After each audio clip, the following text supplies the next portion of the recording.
نوجوانوں، تم مسجدوں کو آباد کیوں نہیں کرو گے؟ تم کب تک سیل فون سے محبت کرو گے؟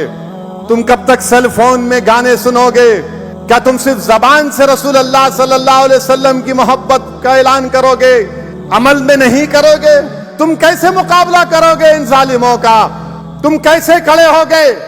تم نمازی بن جاؤ، نیک بن جاؤ، قرآن کو اپنے سینے میں اتارو اور اپنے عمل میں کر کے دکھاؤ، اور دیکھو اللہ کی مدد اور نصرت کیسے تمہارے قدم کو چھوئے گی۔ اگر تم ڈرتے رہو گے اور تم یہ بھی کہو گے کہ نہیں میں رسول اللہ صلی اللہ علیہ وسلم سے بے پناہ محبت کرتا ہوں، ارے اگر محبت کرتے تو پھر نماز کیوں نہیں پڑھتے؟ اگر محبت کرتے تو شراب اور ڈرگس کو کیوں نہیں چھوڑتے؟ کیا تم نہیں جانتے کہ شراب اور ڈرگس اللہ کے رسول صلی اللہ علیہ وسلم نے فرمایا کہ برائی کی جڑ کہا، ام الخبائث کہا؟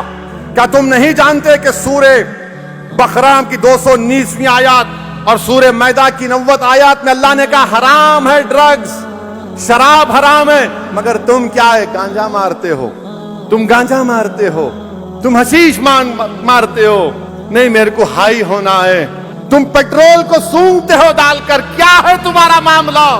اللہ کے رسول صلی اللہ علیہ وسلم حضرت عمار کو کہہ رہے ہیں کہ تم طیب ہو، مطیب ہو، تم پاک ہو اور خوشبودار ہو، تمہارے پاس کیا ہے بتاؤ؟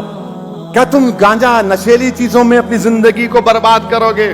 نوجوانوں، تم مستقبل ہو قوم کا، تم اس ملک کا مستقبل ہو، تم مسلمانوں کے مستقبل ہو۔ تم اگر ایک معمولی 300-400 روپے کے لیے تم اگر بے ہوش ہو جاؤ گے تو پھر کون بچائے گا؟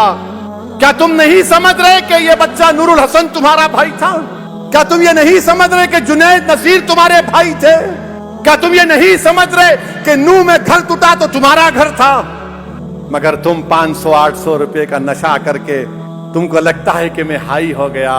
ارے نشہ اگر پیدا کرنا ہے تو رسول اللہ صلی اللہ علیہ وسلم سے محبت کا نشہ پیدا کرو کہ آگ پر لٹایا گیا اور احد احد کے نعرے حضرت بلال لگا رہے، احد احد احد، گلے میں رسی ڈال کر کھینچا جا رہا ہے حضرت بلال کو، اور حضرت بلال کہہ رہے کہ احد احد احد، اللہ ایک ہے، اللہ ایک ہے۔